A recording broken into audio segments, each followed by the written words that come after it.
자, 어떤 30대 후반 공무원 분께서 문의를 주셨는데 좀 늦은 나이에 임용이 되신 것 같아요. 근데 지금 현재 월급이 좀 빡빡하다. 공무원은 뭐 이렇게 월급을 많이 주는 그런 직종이 아니죠.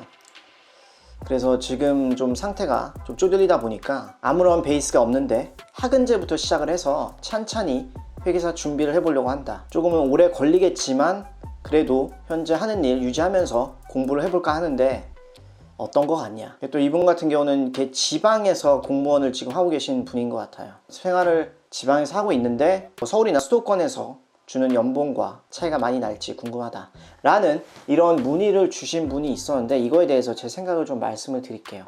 일단 뭐 연봉 관련해서는 지방에서 회계사 취직을 한다면 서울에서 주는 만큼 맞춰주기에는 매우 어렵다. 회계사 주요 고객들인 회사 고객들이 대부분, 제가 지난번에 통계 어디서 봤는데 한 80-90%가 회계사 고객들의 80-90%가 대부분 다 서울, 경기, 인천 이 수도권에 몰려 있어요. 그러다 보니까 회계법인들도 고객과 가까운 데 있어야 되니까 대부분의 회계법인들도 수도권에 있다라는 거. 그렇기 때문에 지방에서 회계사 합격을 한다고 하더라도, 그리고 어디 회계법인 내 고용 회계사로 비록 뭐 적지 않은 나이지만 취직에 성공을 한다 하더라도 연봉을 서울에서 주는 만큼 맞춰주기에는 매우 어려울 것으로 판단이 든다. 그리고 30대 후반인데 뭐 빨리 해가지고 2년 만에 진짜 빨리 합격을 한다 하더라도 글쎄요, 직장을 구하기가 정말 어려울 것 같아요. 이거는 뭐 꼭 지방이 아니더라도 서울에서 수도권에서 고용회계사로 나름 수습 회계사로 취직을 해야 될 텐데,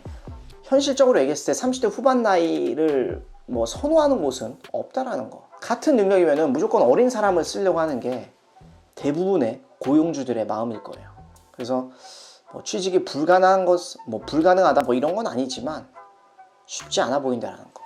취직을 한다고 하더라도 특히 사회생활 초년차 때 좋은 멘토를 만나는 게 되게 중요하다고 저는 생각이 드는데, 그런 분들을 또 만나기가 쉽지 않을 수 있죠. 그래서 이 문의 주신 이 공무원분 같은 경우에는 아무래도 이 금전적인 이런 거가 더 좀 이런 니즈가 더 있으신 것 같아요. 그래서 지방에 계시고 나이도 어느 정도 있으시다 보니까 제 생각에는 소득을 늘리는 것이 목표라면 좀 세무사 자격증을 알아보시는 게 어떨까. 세무사 자격증을 따서 수습을, 거기는 한 6개월인가 수습을 하면 되죠. 수습을 하고 그리고 상황을 봐서 뭐 바로 개업을 할 수도 있고 아니면 적당히 좀 더 일을 배울 수도 있지만, 근데 개업을 해가지고 뭐 그 지방에서 나름 인맥도 좀 있을 테고 그런 거를 맞춰서 나중에 개업할 그 지방 커뮤니티에서 개업을 할 거에 초점을 맞춰서 지금부터 차근차근 인맥 관리 좀 하고 그리고 공부를 해서 세무사 시험을 합격을 한 후 개업을 한다면 보다 높은 소득을 기대할 수 있지 않을까 생각이 들어요. 개업을 해서 뭐 기장, 뭐 양도, 증여, 상속 이런 분야들을 뭐 연구를 해가지고 고객을 차근차근 모아 나간다면 높은 소득을 올릴 수 있는 가능성이 더 높아지지 않을까. 회계사는 전 개인적으로 30대 후반의 나이에 도전하는 것은 비추를 드립니다. 그래서 이번 내용 잘 참고하셔서, 특히 30대 후반인데 지금 뭐 회계사를 고려하고 있다라는 그런 분들도 계실 거예요.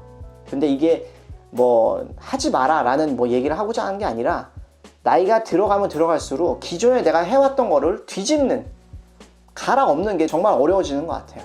그래서 최대한 내 경험을 살려서 할 수 있을 만한 그런 방향으로 가는 게 좋지 않을까. 그래서 제가 봤을 때는 30대 후반이라면, 그리고 이분 같은 경우는 특히 또 이제 지방 쪽에 계시는 분이니까 그런 사람들과의 인맥 이런 거를 잘 유지해 가면서 세무사가 되신다면 더욱더 높은 소득을 기대할 수 있는 그런 가능성이 높아지지 않을까 생각이 듭니다.